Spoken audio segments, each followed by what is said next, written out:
Revolución es sentido del momento histórico, es cambiar todo lo que debe ser cambiado. Es convicción profunda de que no existe fuerza en el mundo capaz de aplastar la fuerza de la verdad y las ideas. 100 años con Fidel. Ciclo especial de Radio Centenario. Reafirmando la vigencia del pensamiento y accionar del comandante invicto. Tomando rumbo a mi región, clavando señas, descifrando encrucijadas. Mi cuerpo sigue practicando su cuestión. Cruje mi hueso y se hace la palabra. Bienvenidos, bienvenidas. Muchísimas gracias por sintonizar el aire de Radio Centenario o por mirarnos a través del streaming en YouTube. ¿Por qué no? Es tan fácil como ir al buscador y poner la 36 en vivo y ahí les aparecerá. Les habla Mauro, Gonzalo en los controles. Hoy a las 1:36 de la tarde, un 11 de mayo de 2026, damos inicio a un nuevo ciclo especial de Radio Centenario que tendrá el nombre de 100 años con Fidel. Para enmarcarnos, para prepararnos para el aniversario número 100 del natalicio del héroe de la Revolución Cubana, Fidel Castro Ruz, que junto con el Che, junto con su hermano Raúl y con todo el pueblo cubano supo mantener vigente un proyecto de liberación nacional y de socialismo hasta el día de hoy, a unas pocas millas de Cayo Hueso, de las costas del mismísimo epicentro del imperialismo. Este es un ciclo especial que podrán escuchar todos los lunes a las 13:30 horas. Hoy nos atrasamos un poquito por cuestiones técnicas, pero no pasa nada. Todos los lunes nos tendrán por acá Radio Centenario. Para el programa del día de hoy, primer programa, vamos a adentrarnos en la capacidad discursiva y retórica de Fidel. Vamos a estar pasando, y ustedes podrán escuchar de la misma voz del héroe nacional cubano, dos discursos que tuvieron lugar también un 11 de mayo. El primero, 11 de mayo del 73, en Camagüey, ciudad de Camagüey, donde Fidel honra el centenario de la caída en combate del general Ignacio Agramonte. Y en segundo lugar, un 11 de mayo del 59, Fidel le habla al pueblo cubano, pero sobre todo a los estudiantes universitarios de la Universidad de La Habana, la universidad donde él mismo estudió, en un discurso para y por un ex estudiante. Antes de comenzar con estos discursos, de que ustedes puedan escuchar la voz misma de Fidel, vamos a hablar de su vida y obra, que es una tarea inconmensurable si tomamos en cuenta la figura, la grandeza de la figura, lo que significó para Cuba, lo que significa hoy en día para Cuba y para todos los pueblos del mundo que buscan y luchan por la liberación. Así que pedimos disculpas si se nos escapa algún detalle que siempre puede pasar. Un 13 de agosto de 1926, en la ciudad de Virán, que es un lugar remoto en la geografía oriental de Cuba, en lo que antes era la provincia de Oriente, nace Fidel Castro Ruz. Su padre, Ángel Castro, era un inmigrante gallego, origen español, que trabajó toda su vida como campesino y que vino a Cuba enviado como soldado del ejército español. Regresó a España y debido a una pobreza monstruosa que asolaba a su familia, regresó a Cuba en busca de una mejor fortuna. Era un excelente jugador de cartas, muy astuto para los negocios, y llegó a generar una muy buena suma de dinero que la invirtió comprando terrenos en Virán. Por su parte, su madre, Lina Ruz González, provenía de una familia campesina humilde de la provincia de Pinar del Río. Como vemos, Fidel nació en una familia acomodada, terrateniente, pero a pesar de esto, Fidel pronto supo distinguir las enormes diferencias que separaban a los seres humanos que lo rodeaban, y se declaró partidario de lo que José Martí, muchísimos años antes, había llamado los pobres de la tierra. Fidel recibió su educación primaria en la Escuela Pública Rural de Virán, y más adelante asistió a los colegios católicos de Santiago de Cuba y La Habana, donde culminó el bachillerato. En septiembre del 45, Fidel entra en la Escuela de Derecho de la Universidad de La Habana, donde inmediatamente se vinculó con las luchas del estudiantado y ocupó diferentes cargos en la Federación Estudiantil Universitaria, que es la organización que nuclea a los estudiantes movilizados y organizados de Cuba. Siendo estudiante, Fidel se afilia al Partido del Pueblo Cubano, que era conocido en ese momento como Partido Ortodoxo y que era una escisión de otro partido auténtico, que era heredero mismo del Partido de la Revolución fundado por el mismísimo José Martí. Y Fidel llegó a ser un dirigente del ala izquierda de este partido. El Partido Ortodoxo era una fuerza política martiana, antiimperialista y profundamente progresista. Su programa tenía como ejes la supresión del latifundio y la lucha contra la corrupción. Ese mismo año, en el 47, Fidel se ofrece como voluntario para formar parte en una expedición armada contra la dictadura de Rafael Trujillo en la República Dominicana. Sin embargo, esta expedición, que partió en barcos, fue interceptada por una fragata de la Armada cubana y nunca pudo salir de Cuba. En 1948, Fidel viaja a Venezuela, a Panamá y a Colombia como dirigente estudiantil. Tenía la calidad en ese momento de vicepresidente de la Federación Estudiantil Universitaria. Y fue con el objetivo de organizar un congreso latinoamericano de estudiantes antiimperialistas. En ese mismo, cuando llega a Colombia, participa en la sublevación popular que tuvo lugar en esa ciudad en abril, que posteriormente se conoció como el Bogotazo, provocada a raíz del asesinato del líder colombiano Jorge Eliezer Gaitán. Un dato curioso, Fidel iba a encontrarse con ese líder colombiano la misma tarde en la que fue asesinado. En 1950, Fidel termina la universidad y se dedica a defender a los sectores más humildes desde su oficina en La Habana. El 10 de marzo del 52, a tan solo 3 meses de las elecciones, Fulgencio Batista llega al poder mediante un golpe de Estado que casi inmediatamente recibió el respaldo de los Estados Unidos.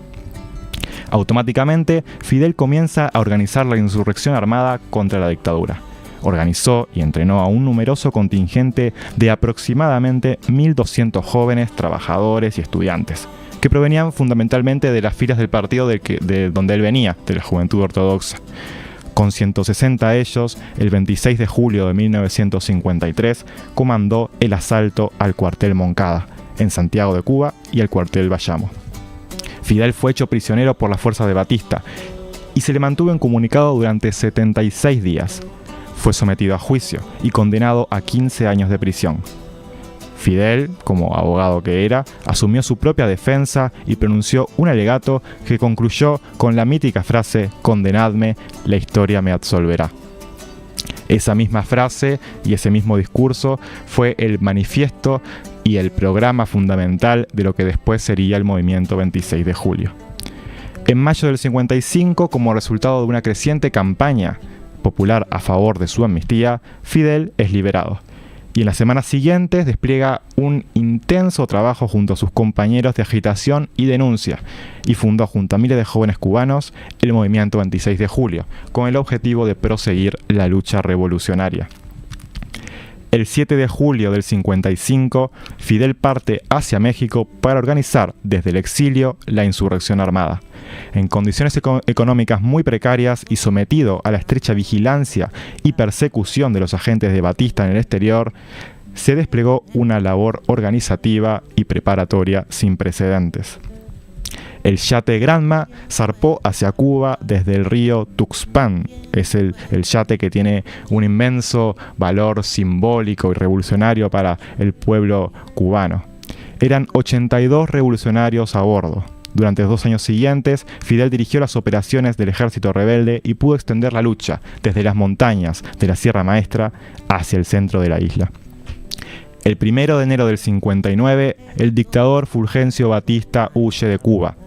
Ante el llamado de Fidel, cientos de miles de cubanos emprendieron una huelga general para garantizar la victoria de la revolución.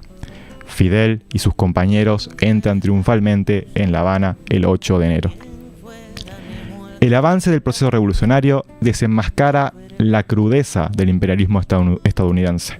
Cada agresión, cada provocación del imperialismo fueron respondidas con firmeza por parte del pueblo cubano, radicalizando aún más el proceso. Es por eso que, tras un salvaje ataque aéreo organizado por la CIA, eran aviones estadounidenses de falsa bandera, Fidel proclamó el 16 de abril del 61 el carácter socialista de la Revolución cubana. A las pocas horas, casi menos de 24 horas después, se produjo la traidora invasión en Playa Girón. Durante casi 50 años, Fidel impulsó y dirigió la lucha del pueblo cubano por la consolidación de la revolución y su avance hacia el socialismo. Fueron importantísimas las transformaciones económicas y sociales del país, el desarrollo de la educación, la salud, el deporte, la cultura y la ciencia, la defensa nacional, las acciones de solidaridad con los pueblos del mundo y la profundización de la conciencia revolucionaria, internacionalista y comunista, tanto del pueblo cubano como de todos los pueblos del mundo. El 31 de julio de 2006, renuncia Fidel a sus cargos oficiales por cuestiones de salud y su hermano, el comandante Raúl Castro, asume el cargo de presidente de los consejos de Estado y de ministros. En las elecciones de 2008, Fidel no se presenta como candidato y en 2011 deja su cargo de primer secretario del Partido Comunista de Cuba. El 19 de abril de 2016, Fidel se dirige al 7º Congreso del Partido Comunista de Cuba, en el que sería su último discurso. El 25 de noviembre de 2016, en La Habana, a las 10:29 de la noche, el comandante Fidel Castro Ruz fallece a la edad de 90 años. Amalia abandonada por la bala, la vergüenza, el amor, o un fusilamiento, un viejo cuento. Como ya habíamos dicho anteriormente, en el programa de hoy, este primer programa, nos adentraremos en la capacidad discursiva y retórica de Fidel, una de sus más importantes habilidades y que puso al servicio de la revolución, y una vez conseguida la revolución y plena vigencia de la construcción del socialismo, la puso al servicio de su pueblo. Recordemos que ya en plena guerra de liberación contra la dictadura de Batista, Fidel instala una radio muy rudimentaria, muy humilde, en plena Sierra Maestra, que llamó Radio Rebelde, donde empezó a dar sus primeros discursos a la nación cubana, llamando a la organización, llamando a la huelga, llamando a la resistencia contra la dictadura y contra el imperialismo. Acerca de esta capacidad discursiva, escribió el Che en un libro una obra suya llamada El socialismo y el hombre en Cuba, del 65, en donde dice: maestro en ello es Fidel, cuyo particular modo de integración con el pueblo solo puede apreciarse viéndolo actuar. En las grandes concentraciones públicas se observa algo así como el diálogo de dos diapasones cuyas vibraciones provocan otras nuevas en el interlocutor. Fidel y la masa comienzan a vibrar en un diálogo de intensidad creciente, hasta alcanzar el clímax en un final abrupto, coronado por nuestro grito de lucha y de victoria. Recordemos siempre ese mítico final, patria o muerte venceremos, al que le sigue la completa ovación del pueblo cubano en este diálogo en el que constituyen los discursos de Fidel a su pueblo. Habíamos dicho anteriormente también que hoy vamos a presentar dos discursos. Uno es del 11 de mayo del 73, pronunciado en la Plaza de San Juan de Dios, en la ciudad de Camagüey, en homenaje al centenario de la caída en combate del mayor general Ignacio Agramonte y Loynaz, que podrán escuchar en menos de un minuto. Aquel diamante con alma de beso, como lo bautizaría José Martí, que no dudó en abandonarlo todo para poner su vida, sus recursos, su tiempo, su fortuna en función de la independencia de Cuba. Ustedes ahora podrán escuchar a Fidel hablándole al pueblo cubano este 11 de mayo del 73. Para subir la cuesta del gran reino animal, con una mano negra y otra blanca mortal.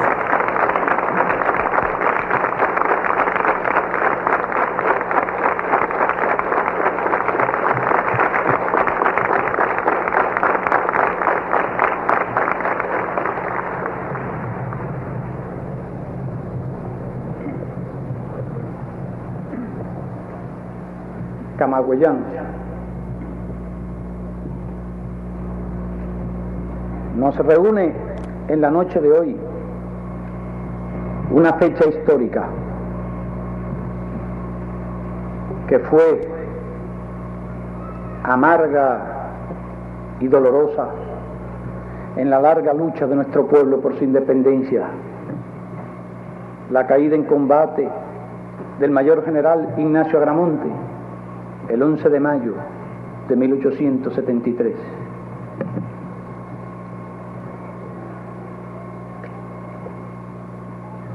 Algunos detalles que rodean este acto nos recuerdan aquella fecha, aquella época. Por ejemplo, el antiguo hospital donde tendieron el cadáver de Ignacio Agramonte el 12 de mayo de aquel año. Para comprender los acontecimientos, la importancia que tuvo la vida y la obra de Ignacio Agramonte en la historia de la patria,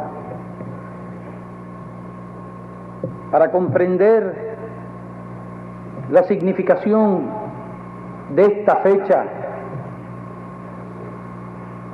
hay que remontarse más de 100 años en la historia de Cuba.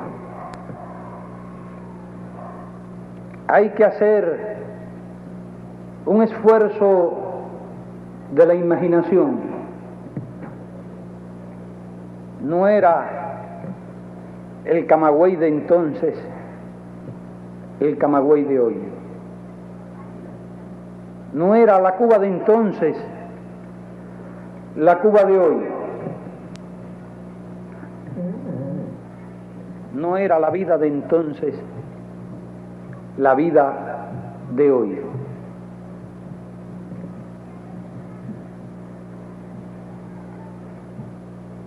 Por aquellos años que precedieron al inicio de nuestra primera gran guerra por la independencia, nuestro país era una colonia española.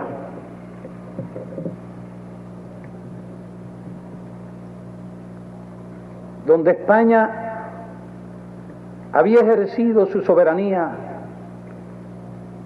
durante más de 350 años.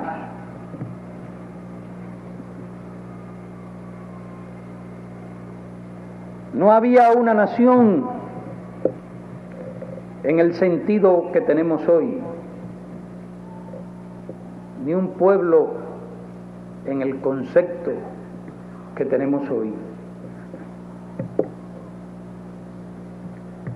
La nación prácticamente estaba por gestarse. Un pueblo con verdadera conciencia patriótica estaba por formarse. La Cuba de aquellos años estaba terriblemente dividida en clases sociales. Era nuestra tierra uno de los países más atrasados de aquella época, cuando en los demás pueblos de habla hispana había desaparecido ya la esclavitud hacía decenas de años. En una población de algo más de 1.200.000 habitantes, habían casi 400.000 esclavos. Un 30% de la población de Cuba era esclava. Formaba parte de las propiedades de las clases dominantes.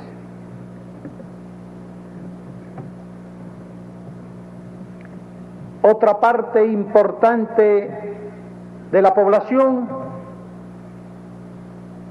era española. Formaba parte de la metrópoli que nos dominaba y nos explotaba colonialmente. El resto de la población era cubana.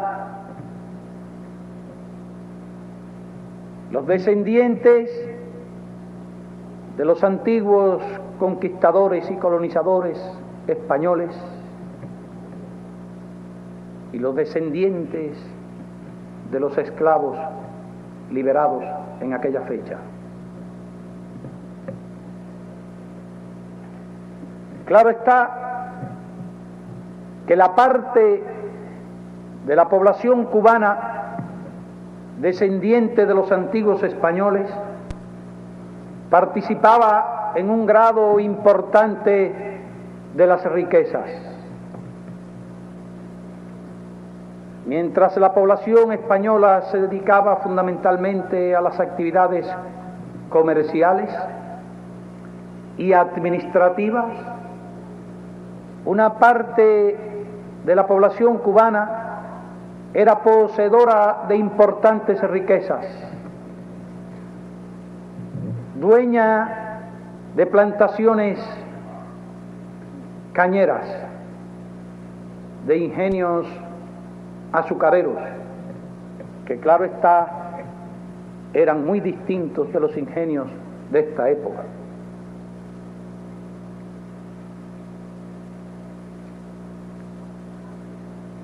Propietaria de plantaciones cafetaleras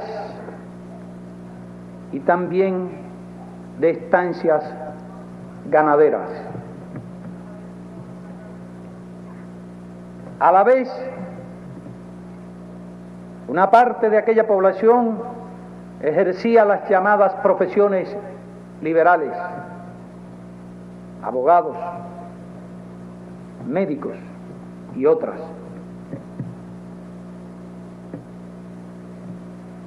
Aquel sector de la sociedad cubana había tenido oportunidad de estudiar y de ilustrarse. Había tenido acceso a los conocimientos y en parte también a las ideas de aquella época, pero no participaba de ninguna gestión administrativa o política. No tenía ninguna representación en el gobierno del país.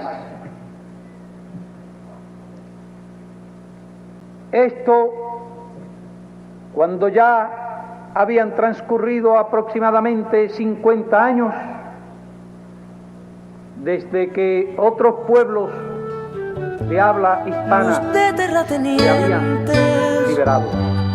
Y de revolución, destreza de la escritura. Hemos escuchado este fragmento del discurso de Fidel del 11 de mayo del 73, en donde comienza haciendo un análisis de la composición social de la época del general patriota, el Ignacio Agramonte Loynaz, a quien estaba homenajeando y recordando los 100 años de su caída en combate. Fueron testigos de esta capacidad de Fidel, de interrogación con el público, de diálogo con el público, de cómo usa cada palabra, cómo mide cada palabra y la usa en el momento exacto.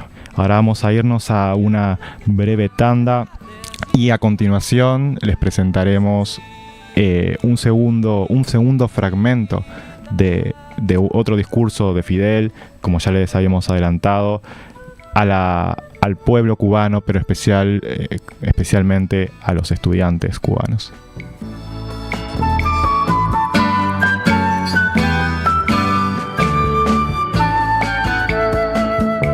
Trotar sobre la espuma, seguido por un mar. 100 años con Fidel. Ciclo especial de Radio Centenario.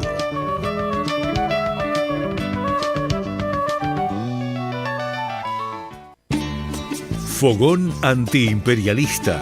Yo no le digo tío, don Samuel. Sábado 16 de mayo, Convención y Maldonado, a las 5 de la tarde. Y le gusta la guerra, don Samuel. Hablan Romy Silva y Gonzalo Isasmendi de la Dirección Nacional del 26 de marzo. Daniela López y Jorge Viñolo, integrantes de la flotilla global Sumud.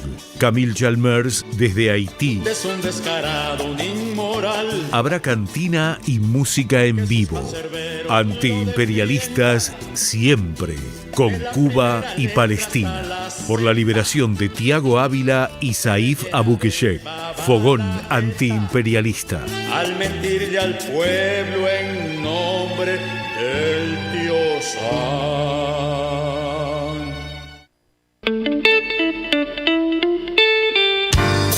Transmite Radio 36, Centenario, de Montevideo, Uruguay. Una radio imprescindible, porque nos da ánimo siempre. En el centro de Montevideo, su vehículo merece estar en las mejores manos. Parking Ejido, ubicado en Ejido entre Mercedes y Uruguay, le ofrece estacionamiento seguro. Abierto de lunes a viernes de 8 a 18 horas. Parking Ejido. Seguridad, comodidad. Hay un pueblo en Artigas de piedra y lata, ranchos de chapa. Marx, tesis sobre Feuerbach. Los filósofos no han hecho más que interpretar de diversos modos el mundo, pero de lo que se trata es de transformarlo. Marx y Engels, proletarios de todos los países, uníos por la reconstrucción de la izquierda que lucha, unidad popular. Pueblito sé que irá de ranchos de chapa. A partir del próximo lunes y cada 15 días a las 10:45 horas, la audición del Centro de Residentes de Rocha en Montevideo. Los rochenses lejanos. Conducen Verónica Curvelo, Inés Muniz, Nelly Fernández y Daniela da Silva. A partir de este lunes a las 10:45. Desde Montevideo, llegando a la diáspora rochense y más allá. Que solo tiene sentido si estás conmigo en el mar. Que solo tiene armonía contigo y en el palmar. Que solo tiene armonía contigo y en el palmar. Seguimos compartiendo 100 años con Fidel. Ciclo especial de Radio Centenario.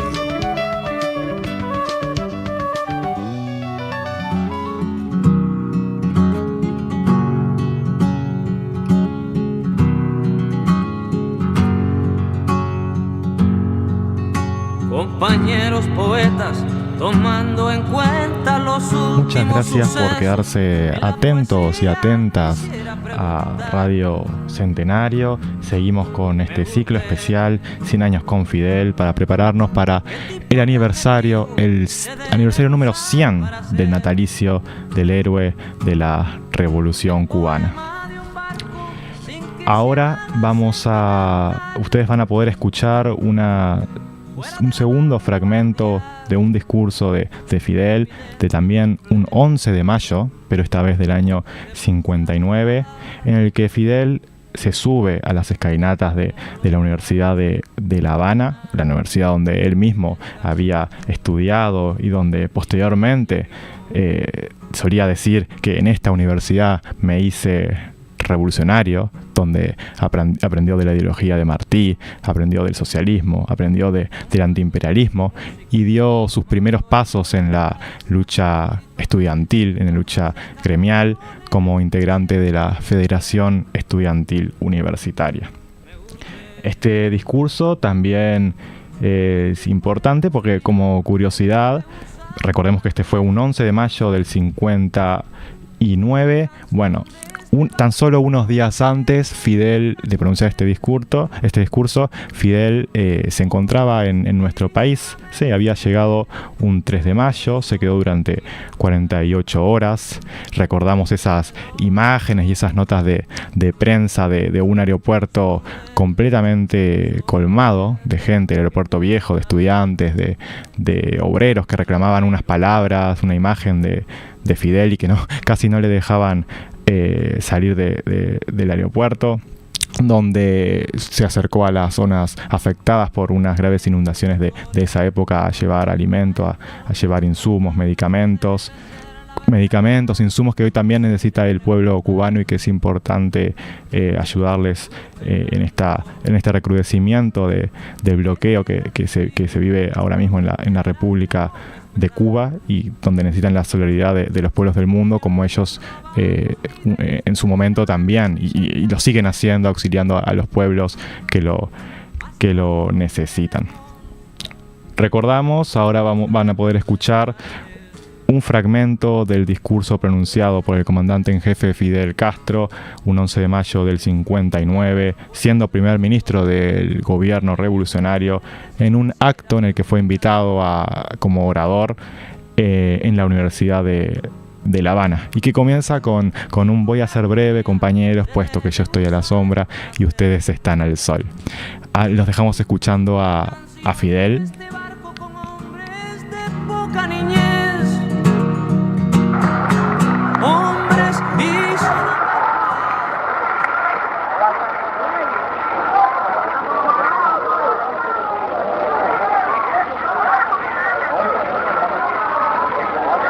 Que se sienten. No, que se siente la gente. Bajen un poquito.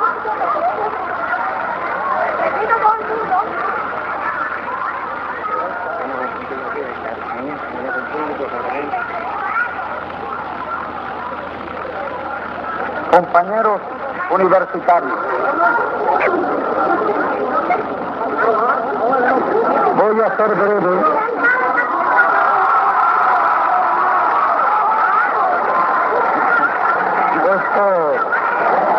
Puesto que yo estoy a la sombra y ustedes están al sol.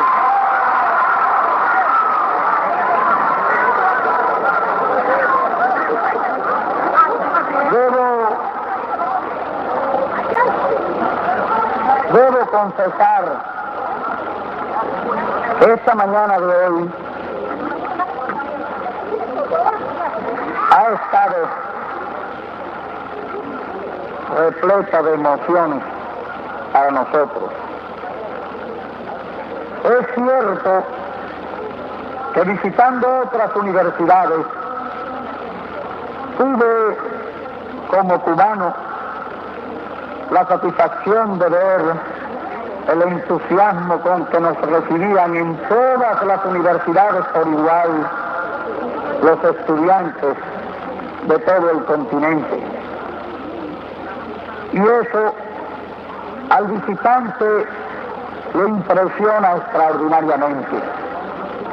Tal vez piense uno que esas emociones son superiores a las que experimenta en su propia patria.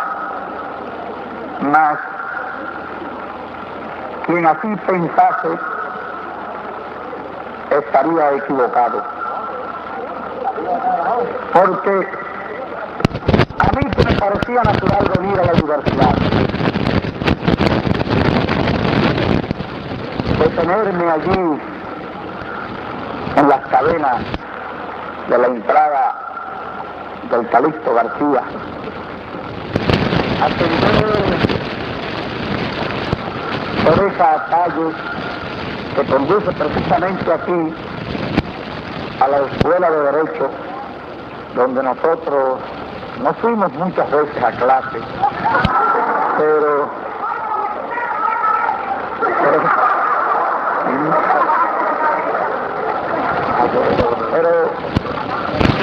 fuimos aquí durante 5 años. Y al llegar aquí, al reunirme con los estudiantes, al refrescar en mi memoria todos aquellos días de estudiante, al recordarme que incluso soy todavía estudiante,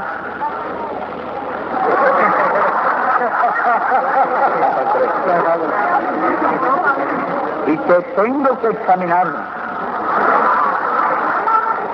que tengo que estudiar, que a lo mejor me voy a tener que levantar a las 4 de la mañana un día, o 2 o 3, para repasar las asignaturas, pero sobre todo al volver a vivir aquellos días felices del estudiante, porque aunque nosotros no lo sepamos, no hay realmente días tan felices como los del estudiante. Y al llegar aquí hoy no pude menos que recordarme incluso de la primera vez que hablé en una asamblea universitaria, donde por cierto no pude ni terminar. Era novato, estaba pelado de rato, y pues por supuesto tuve que pagar las novatadas. Bueno, de allí no me dejaron ni de hablar 5 minutos. Era una asamblea y yo creía que iba a resolver los problemas, y realmente no me dejaron ni terminar. Y me recordaba de toda aquella vida en la universidad, de todos aquellos acontecimientos universitarios, y no podía realmente, tal vez todos esos reflejos que quedan en la mente de los hombres, sentirme exactamente igual y encontrar que incluso hablarle a los estudiantes, pesando sobre la mente todos aquellos recuerdos, me resultase tarea más difícil que hablarle a los estudiantes de otras universidades, donde llegaba con la idea de lo que es Cuba en su conjunto, de lo que nuestra revolución significa, y eran para mí más sencillos los sentimientos, el sentimiento complejo que se experimenta al llegar aquí en estas condiciones a una asamblea de estudiantes como la que se ha reunido. Me sitúo en la mente de cada uno de ustedes y no puedo menos que recordar aquella vida que era para mí, como debe ser para ustedes, una vida llena de ilusiones, de nobles propósitos y de nobles aspiraciones. No puedo menos que recordar lo que hacía el estudiante desde por la mañana hasta por la noche, con sus cosas buenas y sus cosas regulares, con el tiempo que le dedicaba a los libros y el tiempo que le dedicaba a charlar con los compañeros y con las compañeras también. Lo mismo en estos bancos en la Plaza Cadena, que a la sombra de esos mismos árboles que no han cambiado absolutamente nada.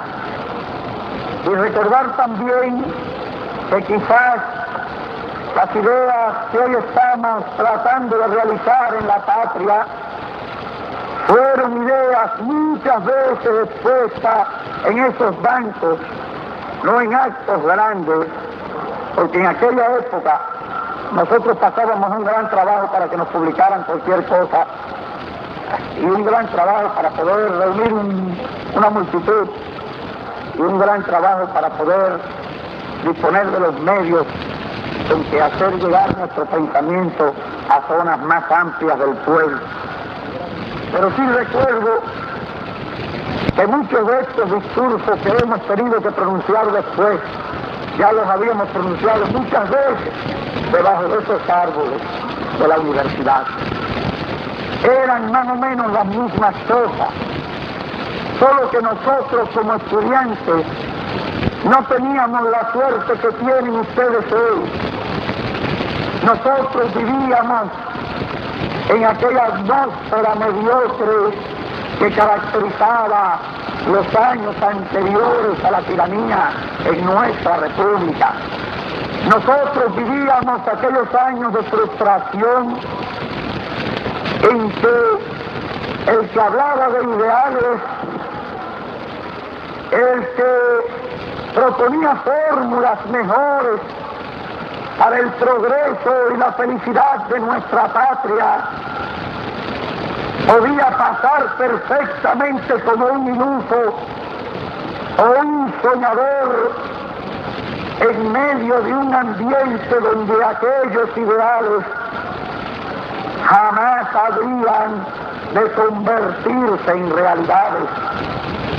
Vivíamos en la amargura de nuestra impotencia, vivíamos en la amargura de aquella atmósfera sofocante, donde los privilegios y los intereses creados predominaban por doquier en nuestra vida pública, y que el ideal no era sino una chispa en círculos reducidos de nuestro país, entre ellos la universidad, donde incluso muchas veces era ahogado por la tendencia acomodaticia, eran ahogados por el ambiente, a pesar de esa pureza innata, a pesar de ese desinterés innato, pero que solo se caracterizaba,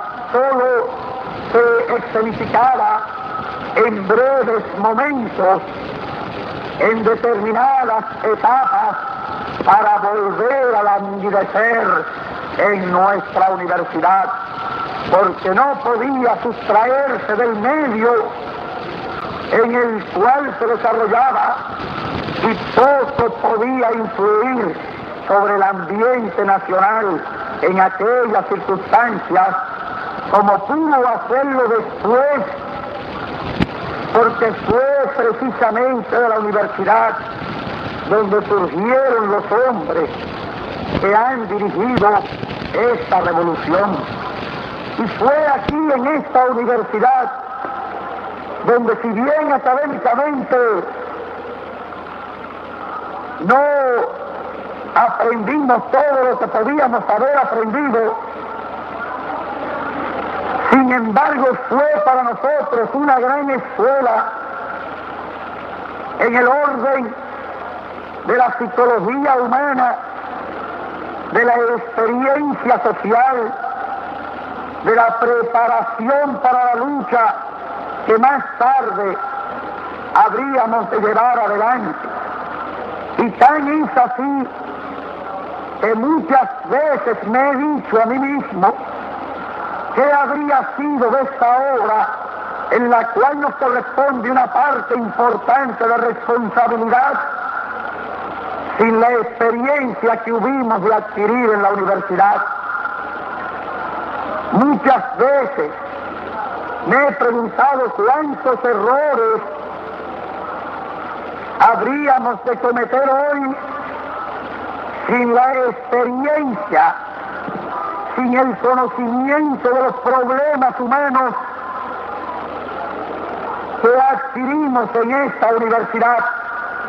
Y tengo la seguridad que sin este ensayo habría sido muy posible nuestro fracaso, porque al fin y al cabo somos todos hombres jóvenes que nunca habíamos estado en el gobierno, que nunca habíamos tenido estas tremendas responsabilidades, y que si bien es verdad que los hombres se crecen en determinadas circunstancias difíciles, aún así nadie sabe si habríamos podido llevar con todos los obstáculos que tenemos delante, si habríamos podido proseguir con éxito esta obra sin aquel formidable aprendizaje que fue para nosotros la universidad.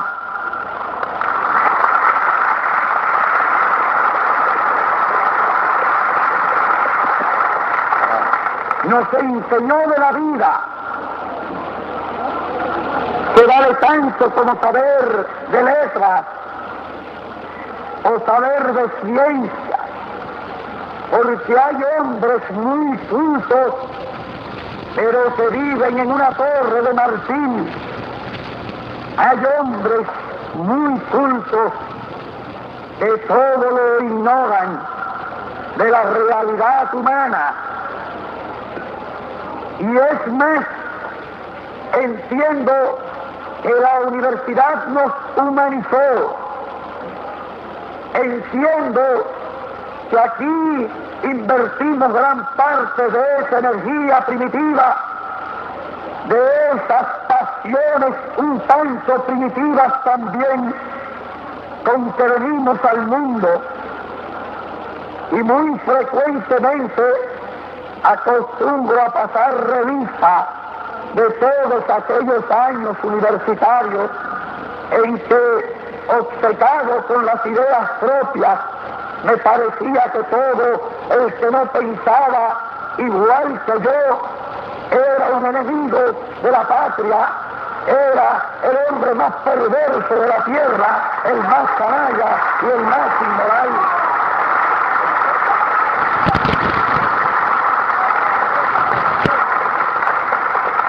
Para después de encontrármelo en años venideros y descubrí que era un joven igual que yo, solo que tenía una idea distinta que yo.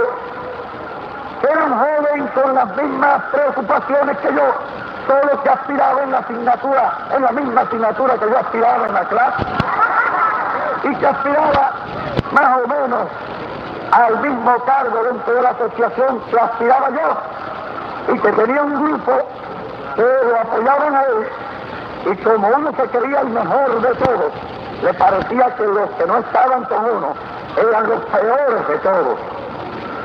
Y eso hace que a veces en nuestras relaciones estudiantiles se produzcan verdaderas tempestades en vasos de agua, y que al correr de los años sintamos,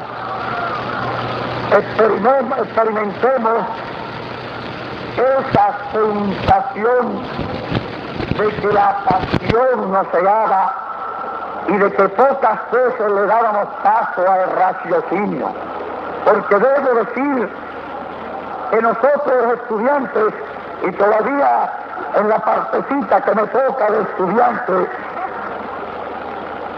somos de una manera o de una estructura mental tan especial que nuestra pureza, la convicción de nuestra pureza, nos hace a veces ser un poco estrechos de mente, nos hace sacrificar esa amplitud que necesitamos los hombres si de veras deseamos comprendernos, porque no habemos siquiera dos absolutamente igual, no habemos siquiera dos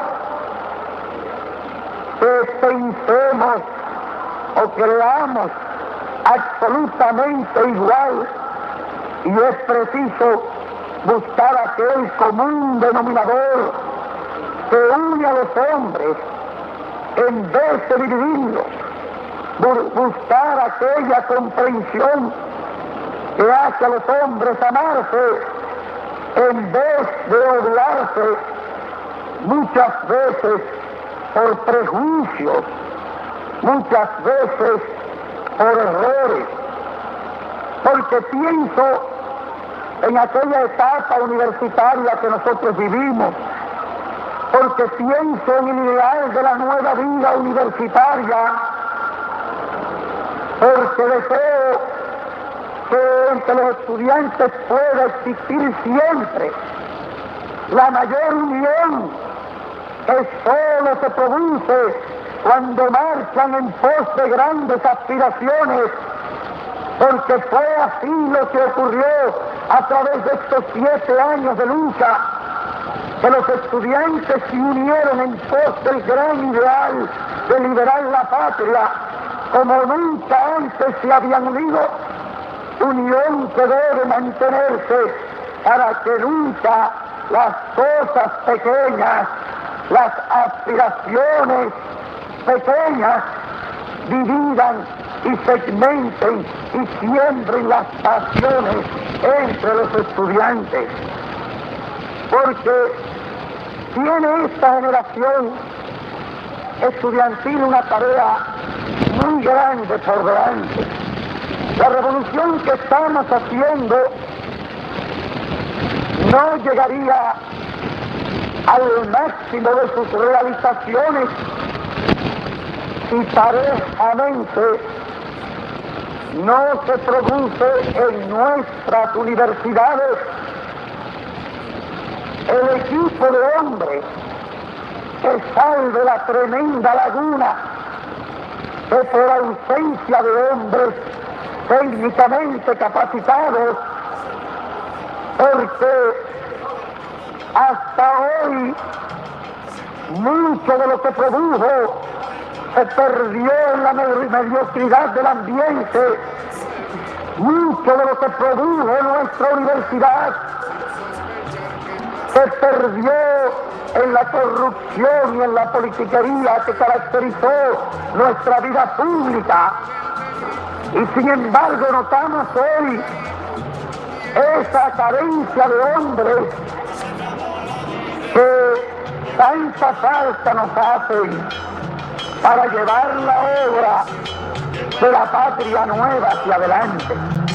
Aquí pensaban seguir diciendo que los cuatreros, forajidos, bandoleros, asolaban. Escuchamos este fragmento de discurso que recordemos del año 1959, por eso podemos escuchar esas interferencias, es la calidad de audio que había en la época y con la que se contaban, pero que por suerte y gracias a la labor de las universidades, de los medios cubanos, podemos hoy tenerlas a disposición.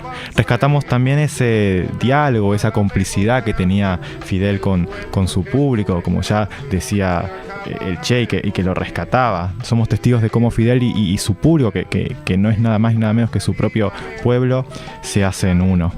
También los discursos de Fidel eran espontáneos, porque Fidel sabía escuchar, presentía qué palabras necesitaba el pueblo en ese momento, palabras de ánimo, de lucha, de resistencia.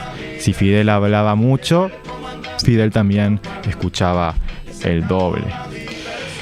Además de sus discursos, sus charlas, sus conferencias, Fidel también daba mensajes sin hablar, no precisaba de la palabra.